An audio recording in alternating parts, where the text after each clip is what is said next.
When resistors are connected in series, what happens to the value of the voltage across each resistor and current through them?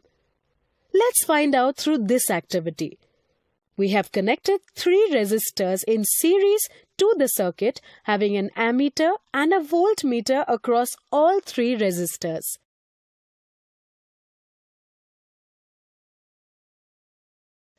With all 3 resistors of different values, we can see that the total current flowing through the circuit is 50 milliampere and the voltage across them is 3 volt.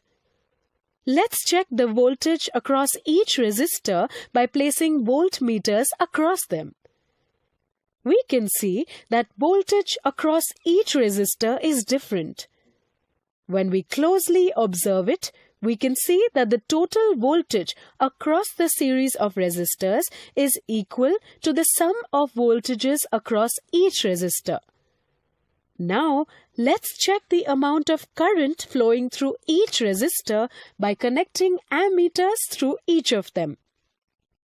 We can see that the value of all ammeters is same. This implies that in a series combination of resistors, same amount of current flows through each resistor. Vary the resistance of all 3 resistors and cross-verify.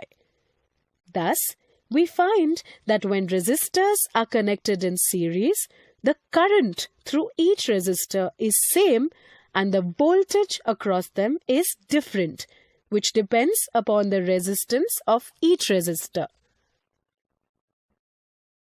Download Spark Learning app.